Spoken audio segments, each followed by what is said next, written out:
Daily. Taste the Daily. என் பேர் ஓம் பிரகாஷ். நான் மக்கள் நீதி மையத்தில் தென்கிழக்கு மாவட்டம் மயிலாப்பூர் திருவல்லிக்கேணி தொகுதிக்கு மாவட்ட செயலாளராக இருந்தேன்.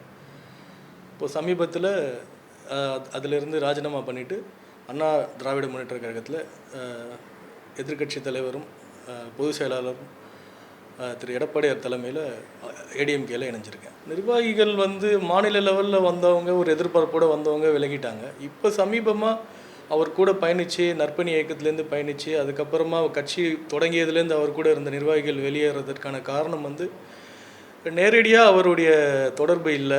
அவர் மாவட்ட லெவலில் யாரையுமே பேசுகிறதில்ல, கூப்பிட்டு பேசுகிறதில்ல என்ன பிரச்சனைகள் அப்படின்ட்டு. பொதுவாக இப்போ பொதுச் செயலாளர்னு பிஜேபியிலேருந்து போயிட்டு இங்கே இருந்து பிஜேபிக்கு போயிட்டு திருப்பி அருணாச்சலம்ன்ற ஒரு நபர்கிட்ட கொடுத்துட்டாரு. அவரோட தலையீடு தான் எல்லாத்துலேயும் இருக்கிறதுன்றது ஒரு பெரிய அதிருப்தி எனக்கு.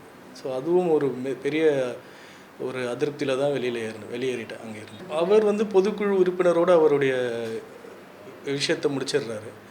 மாநில லெவலில் அதுக்கப்புறமா மாவட்ட லெவலில் இருக்க மாவட்ட செயலாளர்கள்கிட்ட கூப்பிட்டு பேசி என்ன நடக்குதுன்ற ஒரு விஷயத்தையோ இல்லை அவங்க அதிருப்தியில் இருந்தாங்கன்னா கூப்பிட்டு பேசலை அப்படின்றது எல்லாருக்குமே ஒரு வருத்தம்.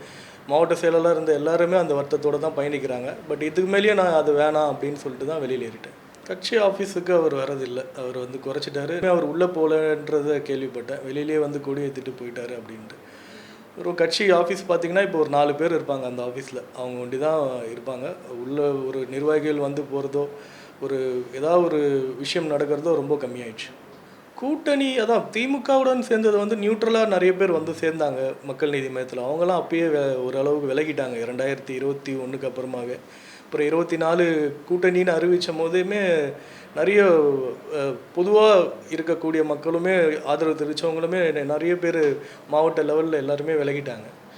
ஸோ அந்த டிசிஷனுமே கூட்டணியை தவிர்க்க முடியாது. பட் எடுத்த உடனே ஒரு சைடு போகிறதுன்றது அதுக்கப்புறம் லோக்கலில் நடக்கிற விஷயங்கள் எந்த இஷ்யூஸுக்குமே குரல் கொடுக்கலன்னும் போது அது ஒரு சைடில் அதுவுமே அரசியல் செயல்பாட்லேயும் ஒரு அதிருப்தி தான்.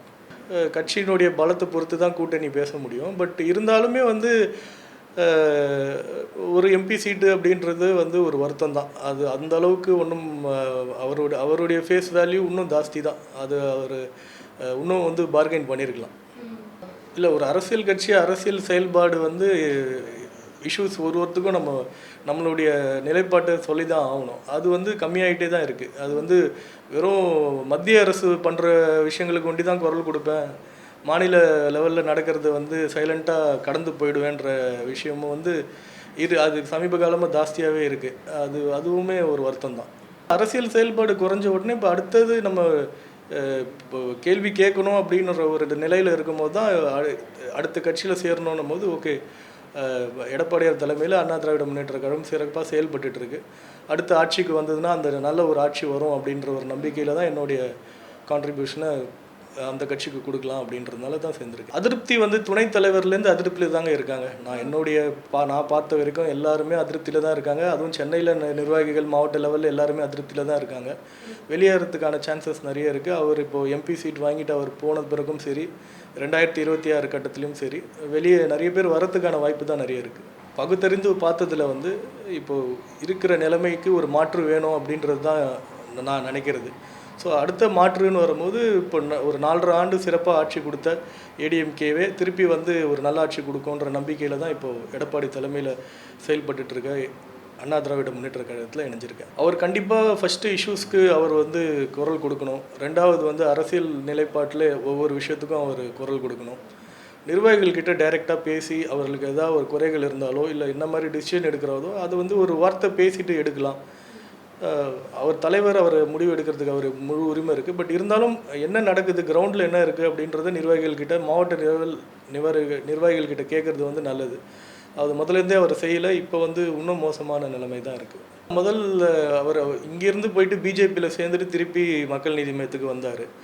அப்போது பொதுச் செயலாளர்ன்ற போஸ்ட் தலைவருமே அவரே தான் வச்சுருந்தார். வந்த உடனே இவருக்கு திருப்பி கொடுத்த உடனே அவருடைய நிலைப்பாடு யாரையுமே அவர் கமல் சார்கிட்ட போகாத மாதிரி அவர் பார்த்துக்கிட்டு அவருக்கு தெரிந்தவர்களே ஒரு போஸ்டிங்கை போட்டுட்டு அப்படியே போயிடலான்ற மாதிரி தான் அவருடைய செயல்பாடுகளே இருக்குது. அவருக்கு அரசியல் செயல்பாடு ஒன்றுமே தெரியல. பழகின வரைக்கும் அரசியல் ரீதியாக அருணாச்சலம் அவர்களுக்கு என்ன ஒரு நிலைப்பாடுன்றதே புரிஞ்சிக்க முடியல. அவர் வந்ததே திருப்பி பிஜேபியோட ஒரு அஜெண்டாவோட தான் உள்ளே வந்திருக்காரான்றது எங்கள் எல்லாருக்குமே ஒரு சந்தேகம் இருக்குது. ஆமாங்க, கட்சி நிர்வாகம் ஃபுல்லாக இப்போ பொதுச் செயலாளர் அருணாச்சலம் அவர்கள்கிட்ட தான் இருக்குது. அவர்களுக்கு தேவையான ஆட்களை ஒண்டி அவரை தலைவரோட பேச வைக்கிறது, நிர்வாக போஸ்டிங் கொடுக்கறது, ஸோ இதே தான் பண்ணிகிட்டு இருக்காரு. அதுவும் ஒரு பெரிய அதிருப்தி எல்லா மாவட்டத்துலேயும் நிலவுது. அதான் டைம் கொடுக்கறது வந்து வெறும் மாநில லெவலில் இருக்க நிர்வாகிகளுக்கு ஒண்டி தான் டைம் தராரு பேசுகிறதுக்கு. மாவட்ட லெவலில் இருக்கிறவங்க தான் அடுத்தடுத்த நிர்வாகிகள்கிட்டையும் கீழே பூத்தில் வேலை செய்கிற வரைக்கும் ஒரு மாவட்ட செயலாளர்கிட்ட தான் பேசினா தான் என்ன நடக்குதுன்றதை தெரிஞ்சுக்க முடியும்.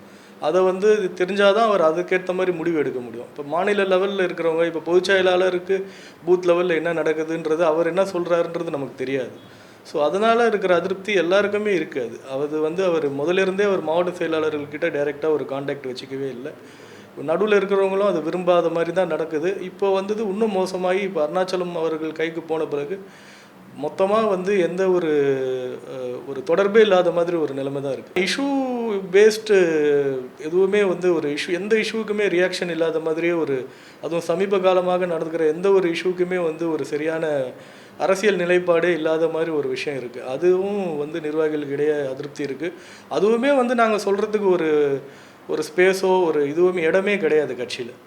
வரணும், கூட்டத்தை கூட்டிகிட்டு வரணும், அவ்வளோதான். அவர் வரும்போது ஒரு கூட்டத்தை கூட்டிகிட்டு வரணுன்றதை தாண்டி ஒரு அரசியல் நிலைப்பாடு, எதுக்காக அவரோட சேர்ந்தோம், அதெல்லாம் தாண்டி இப்போ வெறும் ஒரு கூட்டத்தை கூட்டுற ஒரு மிஷினாக தான் மாவட்ட செயலாளர்கள் இருக்காங்க.